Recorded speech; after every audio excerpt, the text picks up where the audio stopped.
శ్రీ గురుభ్యో నమ.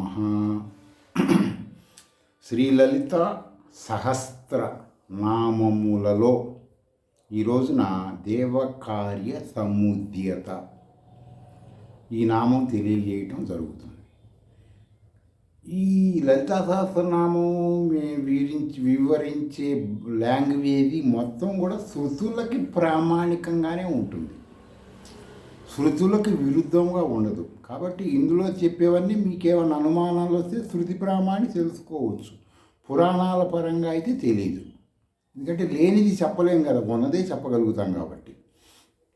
సరే, ఈ నామం యొక్క గూఢార్థం ఏంటంటే భగవద్గీత అనబడే సర్వ శృతుల సారము. అందులో ఆత్మజ్ఞాని పరబ్రహ్మ స్వరూపమైన శ్రీకృష్ణ పరమాత్మ ఏం చెప్తాడంటే, అధర్మము పెరిగిపోయినప్పుడు ధర్మం నశించినప్పుడు నేను మళ్ళీ పుడుతుంటాను అని అర్థం. అక్కడ దాన్ని తీసుకోవాల్సింది మీరు మళ్ళా కృష్ణుడు పుడతాడు అని కాదు అక్కడ అర్థం. ఆ చెప్పిన దాన్ని శృతులు ప్రామాణికంగా తీసుకుంటే నేను అంటే పరబ్రహ్మము, మేను అంటే శరీరము. కృష్ణుడు ఏమంటాడు, నేను మళ్ళీ పుడతానంటాడు. అర్థమైందంటే ఈ పరబ్రహ్మం అనబడే నిరాకార నిర్గుణ అయిన పరబ్రహ్మము, సర్వవేదాలు తెలియజేసిన పరబ్రహ్మము ధర్మ పరిరక్షణ, ఆయనకు అవసరమైన ధర్మాన్ని రక్షించాలంటే జీవుల కర్మ ఫలితములకి అది ఆటంకం కలిగినప్పుడు ఆయన సగుణాకారముగా వచ్చి ఆ యొక్క పని పూర్తి చేస్తాడని అర్థం అన్నమాట. దీని అర్థం వివరణ మీకు అర్థం అవ్వాలి, అలంకారం కోసం కొంత చెప్పడం జరుగుతుంది. సరే, దీన్ని షట్ శాస్త్రాల్లో కూడా ఇదే ఉంటుంది. షట్ శాస్త్రాలు 6 శాస్త్రాలు ఉంటాయి వేదాంతానికి సంబంధించి, అందులో కూడా ఇదే ఉంటుంది. తర్వాత ఈ షట్ శాస్త్రం పరంగా స్థావర జంగమాత్మకమైన ప్రాణి సమూహం అంతా, ఎవరైనా సరే ప్రాణులు అన్న వాళ్ళందరూ ఏ ప్రాణితో ఉన్నా ఈ నామరూప దేవత అయిన గుప్త గాయత్రి మాత్రమే. ఏ ప్రాణి అయినా సరే ఈ గుప్త గాయత్రి అనబడే అటువంటిది గాయత్రి, గుప్త గాయత్రి. గాయత్రిని ఎవరు చేస్తారు? త్రైవర్ణికులు, అంటే వేదం చదువుకొని వేద అంగాలు చదివి వేద భాష్యం చదివిన వాళ్ళని త్రైవర్ణికులు అంటారు. ఇప్పుడు ఎవరు ఉన్నారు నాకు తెలిసి, ఇప్పుడు ఎవరు కనపడతారు. కాబట్టి గుప్త గాయత్రి అనేది సనాతన కాలం నుంచి కూడా అందరూ చేసుకున్నటువంటిది. ఆ ప్రకట గాయత్రి చేయాలంటే దానికి కొన్ని ఉంటాయి, ముందు వెనక కలవన్నీ అవన్నీ చేయకుండా ఊరికే ఓం భూర్భువస్వాత సవితుర్వరేణ్యం భర్గో దేవధీమహి ప్రచోదయాత్ అని 1,000,000 సార్లు చేసినా ఉపయోగం లేదు. అర్థమైందండి? ఎన్నిసార్లు చేసినా ఒక సొరకాయనో బీరకాయనో గాలిలో కట్టి ఆ కూర తిన్నామని ఫీల్ అయితే ఉపయోగం ఉండదు కదా, తింటేనే కదా. కాబట్టి గాయత్రి అంటే ముందు వెనక చేస్తేనే గాయత్రి. ఊరక మంత్రం 1,000,000 సార్లు చేసినా ఉపయోగం లేదు. ఈ శృతులు చెప్పిన మాట, నేను చెప్పిన మాట కాదు. మీకు అనుమానం వస్తే చాందోగోపనిషత్తులో ఉంటుంది, చూసుకోండి. గుప్త గాయత్రి అంటే, ఈ గుప్త గాయత్రి అంటే ఎవరు? రాజరాజేశ్వరి, సర్వమానవుల కొరకు, వేదం చదవని వాళ్ళ కొరకు. కాబట్టి గుప్త గాయత్రి అందరూ చేసుకో. ఈ గుప్త గాయత్రి దేవకార్య సముద్యత అనబడే నామం అని చెప్తుందన్నమాట.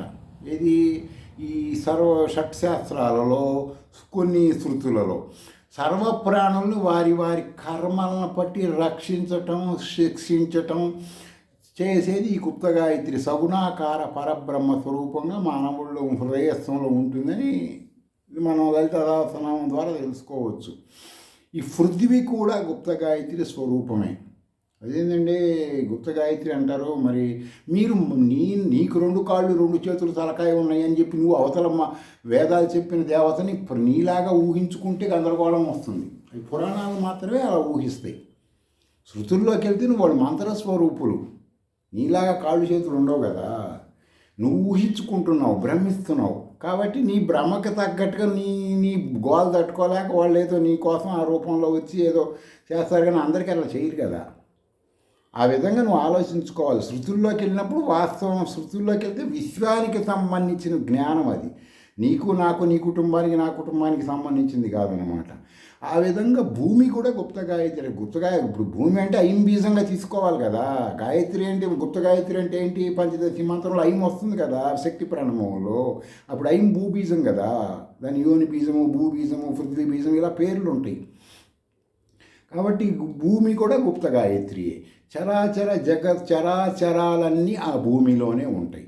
శరీరంలో ఉండే పంచభూతములు, ఇంద్రియముల సమూహము కూడా ఒక్కటే, బయటలాగా లోపలే ఉంటాయి. ఈ నామం యొక్క భాష్యం అది. ఈ పాంచభౌతిక జగత్తు మొత్తం గుప్త గాయత్రి యొక్క 1వ పాదము.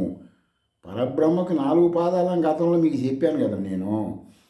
ఈ గుప్త గాయత్రి అంటే 1వ పాదం మాత్రమే. ఇది ఈ నీలో ఉండేది ఈ నామరూపం సంబంధించి. మిగతా 3 పాదాలు మనం చెప్పాను కదా. తర్వాత వచ్చేసి ఈ గుప్త గాయత్రి గురించి, ఈ గుప్త గాయత్రిని సమిష్టి ప్రాణరూపము అంటారు. సమిష్టి అంటే మొత్తం ప్రాణుల్లో ఉండే రూపం. వ్యష్టి ప్రాణరూపం అంటే నిరాకార నిర్గుణ పరబ్రహ్మము. తర్వాత ఆత్మ లేక సగుణాకార పరబ్రహ్మం. ఈ 2 కూడా ఈ నామం యొక్క వివరణగా భావించుకోవచ్చు. అయితే ఎందుకంటే ఈ నామం మేము ఎందుకు తెలుసుకోవాలి, దీనివల్ల మాకేంటి బెనిఫిట్స్, మాకేదో ఒక లాభం ఉండాలి కదా. మీరు చెప్పారు ఏదో, ఇప్పుడు వాళ్ళు పురాణాలు చెప్పినట్టు మీరు చెప్పట్లేదు, మీరు అన్ని వేదాలకి చూసుకొని అది ఇది అంటున్నారు కదా. సరే, వాస్తవమే, మేము ఇది చేస్తాము.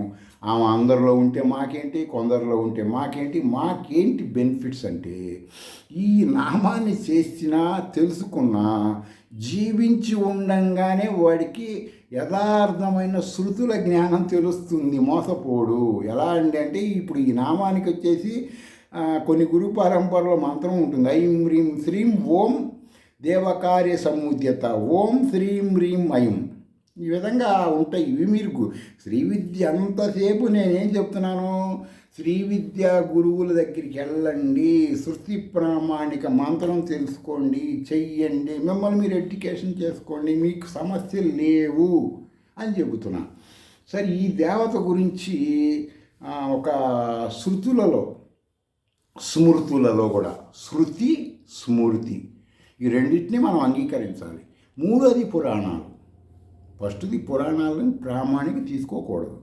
శంకరాచార్య వారు చెప్పారు ఆ మాట, మీకు కావాలంటే చూసుకోండి ఆయన భాష్యంలో. శృతి అంటే వేదము, స్మృతి అంటే వేదం దర్శించిన వాళ్ళు చెప్పినవి పురాణాలు. అలా ఊహ కొన్ని ఒక్కళ్ళకు ఒక మనోభావాలు రాను ఎంత గందరగోళం గజిబిజి అయిపోయిందిలేండి. సరే, ఈ శృతుల్లో ఉండే ఈ నామరూపం గురించి ఏంటంటే, ఈ నామరూపం మనకి దేవకార్య సముద్యత, దేవతలకు సంబంధించిన కార్యములు వాళ్ళు చేసుకోలేనప్పుడు, వాళ్ళు అసమర్థులైనప్పుడు, ఇప్పుడు కొన్ని గూఢార్థంగా చెబుతారు. విష్ణుమూర్తి అను బ్రహ్మదేవుడు లింగానికి పైనుంచి ఒకళ్ళు కింద నుంచి ఒకళ్ళు వస్తే ఎక్కడికి వెళ్ళినా కూడా తెలియలేదు, గజిబిజి గందరగోళం ఉంది, అదంతా లింగం అంటే అలాంటిది శివలింగం అని చెప్తుంటారు శైవులు. వైష్ణవులు ఇంకో రకంగా చెబుతారు. ఎవరి మనోభావాలు వాడివి. శృతుల్లో ఏం చెప్పినాయి అది మనం తీసుకోవాలి. శృతులు అంటే వేదాలు, భారతీయులకు అవే కదా ప్రాముఖ్యత. అందులో ఇలాంటివి ఉండవు, యథార్థమే ఉంటుంది. యథార్థం అంటే ఏంటి? వాస్తవంగా నీది నీకు తెలియజేసే జ్ఞానం. వీళ్ళు దేవతలు మొత్తం దిక్పాలకులు మొత్తం కలిసి ఒక సందర్భంలో ఒక విషయంలో భూలోకంలో ఉండే ప్రాణుల్ని ఇబ్బంది పెట్టే సంబంధించిన విషయంలో వస్తే, వాళ్ళందరికీ సంబంధించినటువంటి వాళ్ళలో ఉండే ఆ పరబ్రహ్మ స్వరూపానికి సంబంధించిన ఈ సమిష్టి రూపమైన ఈ దేవకార్య సముద్యత అనబడేది వ్యష్టి రూపంగా ఒక విచిత్రమైనటువంటి ఆకారంగా, దాన్ని వర్ణించడానికి లాంగ్వేజ్ లేని ఆకారం వచ్చి వీళ్ళందరినీ భయభ్రాంతులను గురి చేస్తుంది, దేవతలందరినీ. ఈ సూర్యుడు, చంద్రుడు వీళ్ళందరూ గజ వణికిపోతుంటారు అన్నమాట. అప్పుడు వాళ్ళందరికీ ఇప్పుడు మనకు ముఖ్యమంత్రి, ప్రధానమంత్రి ఉన్నట్టు వాళ్ళందరికీ దేవేంద్రుడు అనబడే ఆ టైంలో ఆయన దగ్గరికి వెళ్ళి చూపుతారు, ఏమంటే మరి ఇట్లుంది మరి పరిస్థితి, మరి మీరు ఏదో ఒకటి మిలిటరీని పంపించడం, ఏదో ఒకటి చేయండి, అది ఇదని అడుగుతారు. సరే, ఆ మిలిటరీ వాళ్ళని అయ్యే పని కాదురా, ఇది నేనే కనుక్కుంటాను అని ఈయన వజ్రాయుధాలన్నీ చేత పట్టుకొని కొంతమంది తీసుకొని వెళ్తాడు. వెళ్ళి ఆ రూపాన్ని అడుగుతాడు, ఎవరు నువ్వు ఏంటి అంటే, అధర్మం పెరిగిపోయిందిరా మీలో, అందుకని నేను వచ్చాను అది గుర్తు చేయటానికి. అని చెబుతుంది. ఆ రూపం ఉండదు కదా. అప్పుడు ఆ ఇంద్రుడు మాతను చూశాడు కాబట్టి ఇంద్రుడు చెప్తాడు వాళ్ళకి ఏమని, సా తస్మిన్నే వాకా శే స్త్రీ యమా జగామ బహు శోభామానం పరబ్రహ్మం విశ్వచైతన్య స్వరూపం తాం హోవాచ కిమే తద్ యక్షమిత అని ఆయన చెప్తాడు. ఆ చాందోకోపనిషత్తులో ఉంటుంది. నేను మీకు చెప్పిన దానికంటే వివరణ ఇంకా ఎక్కువ లోతుకుండా చూసుకోండి. అదే విష్ణు దేవేంద్రుడు చెప్తాడు దేవతలకి, ఆ రూపాన్ని నేను చూశాను రా, దాన్ని చెప్పడానికి ఏమీ లేదు, అదే పరబ్రహ్మము, మనల్ని కంట్రోల్ చేస్తున్న పవర్ అది. ఆ పవరే విష్ణువు, ఆ పవరే ఇంద్రుడు, ఆ పవరే రుద్రుడు, ఆ పవరే లక్ష్మి, మహాకాళి, మహాసరస్వతి, త్రిశక్తి, మొత్తం ఆ విచిత్ర రూపమే. మనం తోకలు దాడిస్తే ఎందుకు పనికిరాము, మనమేదో అనుకుంటున్నాం మనం పరిపాలిస్తున్నాం మానవులని, కాదు, మనల్ని పరిపాలించే వాళ్ళు కూడా ఉన్నారు, మనం జాగ్రత్తగా ఉండాలి అని చెప్పి ఈ విధంగా ఆ ఇంద్రుడికి ఆ పరబ్రహ్మం చూడంగానే కలుగుతుంది. అంటే అంత విశిష్టమైన ఈ దేవకార్య సముద్యత అనబడిన దేవతల చేత పనిచేయిస్తుంది మనకు కావాల్సినవి. కృష్ణుడు అదే కదా చెప్పేది, మీరు దేవతలు కొట్టుకోవాలండి, ఇద్దరు కలిసి ఉండండి, కలిసి ఉండండి, ఎట్టుంటాం కలిసి వాళ్ళు మనం అంటే మీరు హోమాలు చెయ్యాలి కదా. హోమంలో అందరు దేవతలు వస్తారు, దిక్పాలకులు, మీరు వాళ్ళకి ఇవ్వాల్సిన అవ్విస్తులు అంటే వాళ్ళ ఆహారం, వాళ్ళకి ఇవ్వండి, మీకు ఇవ్వాల్సింది వాళ్ళు ఇస్తారని చెప్పి శ్రీకృష్ణుడు చెప్తాడు కదా ఉపనిషత్తుల పరంగా. కాబట్టి మీరందరూ ఆలోచించవలసిన విషయం ఏంటంటే, లలిత సహస్రనామం చదువుతున్నామంటే ఈ దేవకార్య సముద్యత రాగానే ఏం గుర్తు రావాలి, ఒక విరాట్ విశ్వశక్తి స్వరూపమైన నామం. దేవతల చేత కూడా గారడివాడు కుక్కల్ని మన కోతుల్ని ఆడిస్తూ ఉంటాడు కదా, ఆ విధముగా దేవతలను కూడా ఆడిస్తున్న శక్తి ఉన్నది. ఆ శక్తిని నేను ఉపాసిస్తున్నాను అని మీరు ఆలోచన రాగానే మీలో ఉన్నటువంటి ఆత్మజ్ఞానం ఇంప్రూవ్మెంట్ అయ్యి మీలో ఉన్న ఒక సూపర్ మెమొరీ, మీలో స్లీపింగ్లో ఉన్న సూపర్ మెమొరీ యాక్టివ్ అవుతూ ఉంటుంది. దానికి ఏంటంటే ఇవి వివరణగా అన్నీ గ్రంథాలలో ఇవన్నీ రాయలేరు కదా. స్వానుభవం అంటే మీరు చేస్తే వస్తుంది, లేకపోతే రాదు.